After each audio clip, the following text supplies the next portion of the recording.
नमस्कार दोस्तों, मैं हूं श्रीकांत। आप सुन रहे हैं कारवां कहानियों का। आज लेकर आया हूं एक नई कहानी जिसका शीर्षक है काली हवेली का श्राप। वक्त को ज़ाया ना करते हुए अपनी कहानी शुरू करते हैं।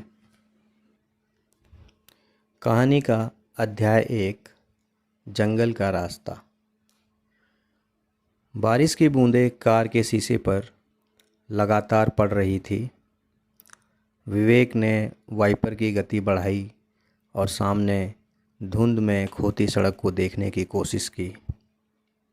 यार, मौसम विभाग ने तो कहा था सिर्फ हल्की बारिश होगी, अंशुल ने खिड़की से बाहर झांकते हुए कहा। पीछे की सीट पर बैठा राहुल हंस पड़ा। मौसम विभाग और सही भविष्यवाणी दोनों एक साथ नहीं हो सकती। सब हंस पड़े, लेकिन नेहा नहीं हंसी। उसका हाथ अनायास ही अपने पेट पर चला गया। 7 महीने का गर्भ था। उसके चेहरे पर एक अजीब बेचैनी थी। पूजा ने नोटिस किया। क्या हुआ? पता नहीं, नेहा ने धीमे स्वर में कहा। सुबह से अजीब लग रहा है। तबीयत खराब है? नहीं, ऐसा लग रहा है जैसे हमें कोई देख रहा हो। कुछ क्षणों के लिए कार में सन्नाटा सा छा गया। फिर समीर ने मजाक उड़ाया, हॉरर फिल्में कम देखा करो। नेहा मुस्कुराने की कोशिश करने लगी, लेकिन उसके मन का डर कम नहीं हुआ। 4 घंटे बाद वे उत्तराखंड के एक छोटे पहाड़ी गांव में पहुंचे। उनका असली ट्रैक यहीं से शुरू होना था। बारिश थोड़ी थम चुकी थी। दूर दूर तक हरे पहाड़ दिखाई दे रहे थे। गांव के बाहर एक चाय की दुकान पर सभी रुके। दुकान का मालिक लगभग 70 वर्ष का बूढ़ा आदमी था। उसने सभी को गौर से देखा। फिर उसकी नज़र नेहा के पेट पर जाकर रुक गई। उसका चेहरा अचानक गंभीर हो गया। कहाँ जा रहे हो बेटा? विवेक ने मुस्कुराते हुए जवाब दिया। ऊपर जंगल वाले ट्रैक पर। बूढ़े ने तुरंत सिर हिलाया। आज मत जाओ। क्यों? मौसम ठीक नहीं है। अंशुल हंस पड़ा। बस इतनी सी बात? बूढ़े ने उनकी ओर झुककर कहा।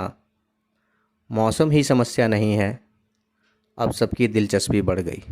तो बूढ़े की आंखों में एक अजीब डर दिखाई दिया। अगर रास्ता भटक जाओ तो पहाड़ी की दूसरी तरफ मत जाना। सबने पूछा, क्यों? वहाँ काली हवेली है। कुछ क्षणों तक कोई कुछ नहीं बोला। फिर राहुल हंस पड़ा। भूतिया हवेली वाली कहानी। लेकिन बूढ़ा हंसा नहीं। मैं मजाक नहीं कर रहा। उसकी आवाज़ में ऐसी गंभीरता थी कि सब कुछ क्षणों के लिए चुप हो गए। क्या हुआ था वहाँ? पूजा ने पूछा। बूढ़े ने जवाब दिया। उसने सिर्फ इतना कहा, रात होने से पहले वापस लौट आना। दोपहर तक ट्रैक शुरू हो गया। शुरुआत में सब कुछ सामान्य था। जंगल सुंदर था, ठंडी हवा चल रही थी। समीर लगातार वीडियो बना रहा था। दोस्तों, अगर इस वीडियो वायरल हुआ तो याद रखना, मैंने पहले कहा था मुझे आधा पैसा चाहिए। राहुल बोला। पहले बचकर वापस लौट आओ। फिर सब हंस पड़े। लेकिन नेहा बार बार पीछे मुड़कर देख रही थी। उसे बार बार ऐसा लग रहा था जैसे कोई उनके पीछे चल रहा हो। जब भी वह मुड़ती, वहाँ कोई नहीं होता। शाम होने लगी। अचानक मौसम बदल गया। आसमान काले बादलों से भर गया। हवा तेज़ हो गई, पहली बिजली चमकी और फिर शुरू हुई मूसलाधार बारिश। कुछ ही मिनटों में रास्ता कीचड़ में बदल गया। जीपीएस सिग्नल गायब हो गया। मोबाइल नेटवर्क ख़त्म हो गया। समीर ने फ़ोन उठाकर देखा, नो सर्विस। अंशुल बोला, मेरे में भी नहीं आ रहा। विवेक ने नक्शा निकालने की कोशिश की, लेकिन पानी के कारण कागज़ भीग चुका था। अब उन्हें पहली बार एहसास हुआ वे रास्ता भटक चुके थे। बारिश और तेज़ हो गई। हवा पेड़ों को झकझोर रही थी। अंधेरा तेज़ी से फैल रहा था। हमें कहीं रुकना होगा, पूजा ने कहा। लेकिन कहाँ? राहुल घबराकर बोला। तभी नेहा अचानक रुक गई। उसकी आंखों दूर पड़ी पहाड़ी की ओर टिकी थी। वो देखो, सबने उसके दिशा में देखा। दूर अंधेरे में एक हल्की पीली रोशनी चमक रही थी। पहाड़ी के ऊपर जैसे किसी घर की खिड़की में दीपक जल रहा हो। विवेक की आंखों में राहत आ गई। शायद कोई घर पर हो। करीब 1 घंटे तक वे बारिश में चलते रहे। जैसे जैसे वे पास पहुँचे, वैसे वैसे उनके चेहरे की राहत गायब होती गई। वह कोई साधारण घर नहीं था, वह एक विशाल हवेली थी, काली, जर्जर और अजीब तरह से खामोश। उसकी टूटी खिड़कियों में पीली रोशनी झिलमिला रही थी। ऊंचे टावर बादलों को छू रहे थे। लोहे का विशाल फाटक हवा में चरमरा रहा था। राहुल ने धीरे से कहा, यार, क्या कहीं ये वही? कोई जवाब नहीं दे पाया। सबके दिमाग में एक ही नाम घूम रहा था, काली हवेली। बिजली चमकी। एक क्षण के लिए पूरी हवेली उजाले में नहा गई और उसी क्षण नेहा ने उसे देखा। दूसरी मंजिल की खिड़की में एक महिला खड़ी थी, सफ़ेद कपड़ों में, बिल्कुल स्थिर। नेहा चीख पड़ी, वहाँ कोई है, वहाँ कोई है। सबने ऊपर देखा, लेकिन अब खिड़की खाली थी। कोई नहीं है, मैंने देखा था, शायद भ्रम होगा। लेकिन नेहा को यकीन था उसने किसी को देखा था। तभी फाटक अपने आप खुल गया। क्री फाटक के खुलने की आवाज़ पूरे जंगल में गूंज गई। किसी ने उसे छुआ तक नहीं था। राहुल का चेहरा सफ़ेद पड़ गया। ये मुझे अच्छा नहीं लग रहा, लेकिन अब उनके पास दूसरा विकल्प भी नहीं है। बारिश लगातार बढ़ रही थी। रात पूरी तरह उतर चुकी थी। वे धीरे धीरे हवेली की ओर बढ़ने लगे। तभी मुख्य दरवाजे के पास अंधेरे से कोई आकृति बाहर आई। सब ठिठक गए। वह एक बूढ़ी औरत थी। उसकी कमर बुरी तरह झुकी हुई थी, चेहरा झुर्रियों से भरा था और उसकी एक आंख पूरी तरह सफ़ेद थी। वह उन्हें घूर रही थी। कुछ सेकंड तक कोई कुछ नहीं बोला। फिर बूढ़ी औरत मुस्कुराई। उसकी मुस्कान अस्वाभाविक रूप से लंबी थी। आ गए मेहमान। उसकी आवाज़ फुसफुसाहट जैसी थी। बहुत दिनों बाद कोई आया है। ठंडी हवा का एक झोंका चला और उसी क्षण नेहा के पेट में अचानक तेज हलचल हुई, जैसे बच्चा घबराकर हिल गया हो। नेहा दर्द से कराह उठी। बूढ़ी औरत की आंखें तुरंत उसके पेट पर टिक गई। उसके चेहरे पर एक अजीब संतोष उभर आया। फिर उसने धीरे से कहा, अच्छा है, बहुत अच्छा है। इस बार वो खुश होगी। और यह सुनकर पहली बार विवेक को महसूस हुआ, शायद गांव वाला बूढ़ा सही था।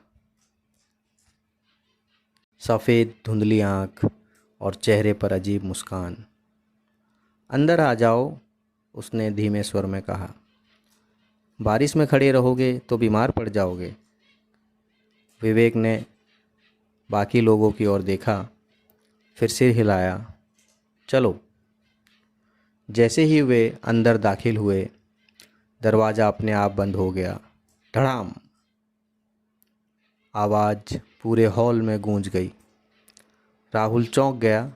किसने बंद किया? किसी ने जवाब नहीं दिया, क्योंकि सबकी नज़रें हवेली के अंदरूनी हिस्से पर टिक गई थी। बाहर से जर्जर दिखने वाली हवेली अंदर से हैरान कर देने वाली थी। विशाल झूमर, लकड़ी की नक्काशीदार सीढ़ियाँ, दीवारों पर पुराने चित्र और हर तरफ जलती हुई मोमबत्तियाँ, जैसे यहाँ अभी भी कोई रहता हो। ये कैसे संभव है? अंशुल बुदबुदाया। बाहर तो सब टूटा सा लग रहा था। बूढ़ी औरत मुस्कुराई। हवेली खुद अपना ख्याल रखती है। उसका जवाब सुनकर सब एक दूसरे का चेहरा देखने लगे। तुम्हारा नाम क्या है? पूजा ने पूछा। बूढ़ी औरत ने बताया, झमकू बाई। तुम यहाँ अकेली रहती हो? हाँ। डर नहीं लगता? झमकू बाई की मुस्कान और गहरी हो गई। डर? वह धीरे से हंसी। जो इतने साल यहाँ रह गया, उसे अब किससे डर लगेगा? उसकी हंसी सुनकर नेहा के शरीर में सिहरन दौड़ गई। झमकू बाई उन्हें ऊपर दूसरी मंजिल पर ले गई। गलियारा बहुत लंबा था। दोनों तरफ पुराने कमरे बने हुए थे। हवा में सीलन की गंध फैली हुई थी। एक जगह से गुजरते हुए नेहा अचानक रुक गई। क्या हुआ? विवेक ने पूछा। नेहा दीवार पर लगे एक चित्र को देख रही थी। चित्र में एक गर्भवती महिला बनी थी। चेहरा बेहद सुंदर, लेकिन उसकी आंखों में अजीब उदासी थी। कौन है ये? नेहा ने पूछा। झमकू बाई का चेहरा एक पल के लिए बदल गया। पुरानी मालकिन। नाम? कुछ क्षणों तक झमकू बाई चुप रही, फिर बोली, चंद्रकला। कमरों के सामने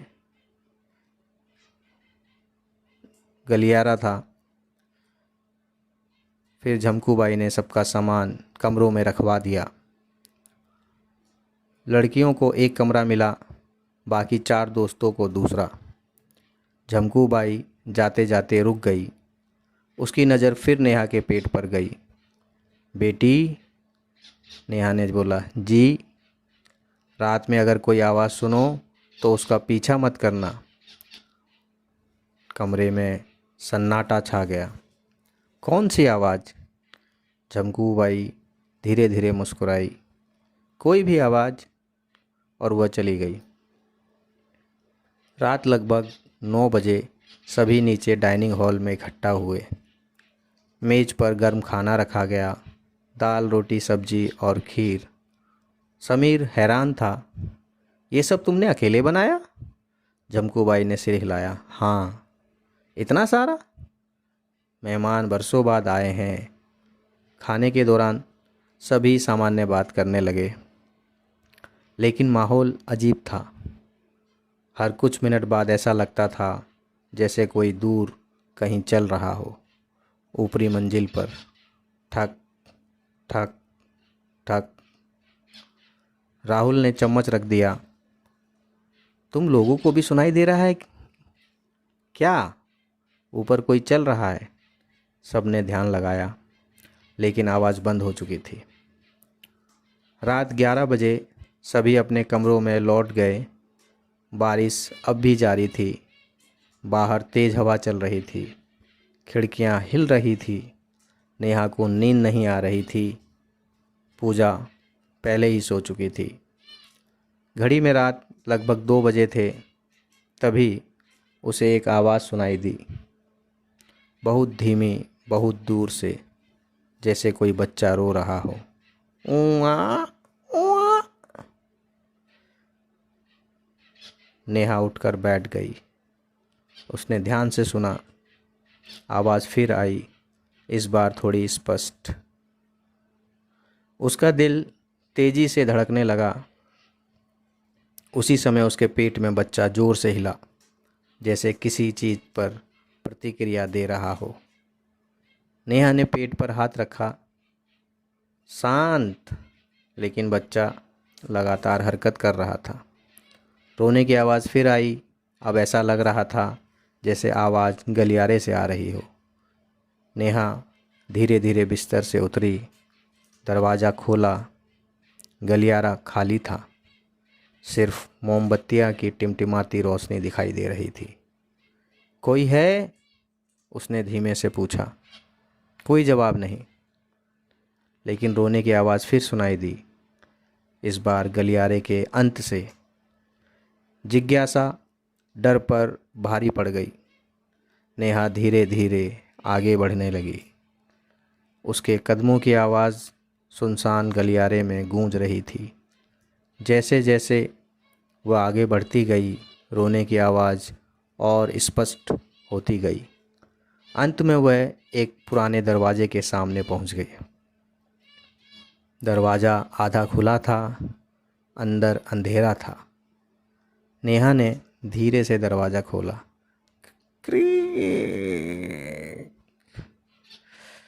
कमरे में धूल भरी हवा फैली हुई थी। बीच में एक लकड़ी का पालना रखा था और वह अपने आप हिल रहा था। नेहा का गला सूख गया। पालने के पास कोई नहीं था, फिर भी वह लगातार झूल रहा था, आगे पीछे। और तभी उसे महसूस हुआ कि कमरे में वह अकेली नहीं है। कोई उसके पीछे खड़ा है, बहुत पास, उसकी गर्दन के ठीक पीछे।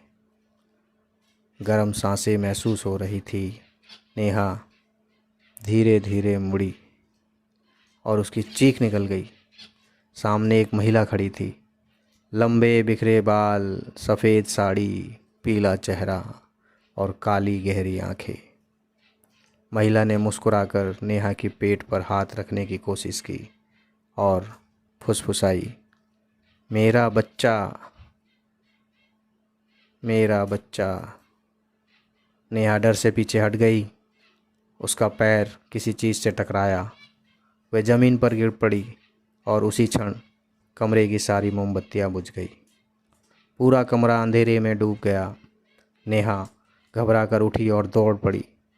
वह गलियारे में भागी, सीढ़ियां उतर गई और सीधे नीचे हॉल में पहुंच गई। हॉल में एक मोमबत्ती जल रही थी। उसकी रोशनी में कोई कुर्सी पर बैठा दिखाई दिया।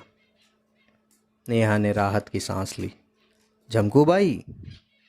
लेकिन जब वह पास पहुंची तो उसके कदम रुक गए। कुर्सी पर झमकू बाई नहीं बैठी थी, वहाँ कोई और था। एक बूढ़ा आदमी, लंबी सफ़ेद दाढ़ी, फटे कपड़े और उसकी आंखें पूरी तरह सफ़ेद थी। उसने नेहा को देखा और फिर कांपती आवाज़ में कहा, भाग जाओ, अभी भी समय है। वो जाग चुकी है और अगले ही पल वह आदमी धुएं की तरह गायब हवा में हो गया। नेहा चीखते हुए बेहोश हो गई।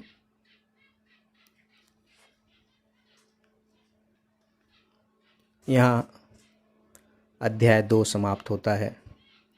कहानी को आगे सुनने के लिए हमारे साथ बने रहिए, सब्सक्राइब करिए, कमेंट में अपनी राय अवश्य शेयर करें।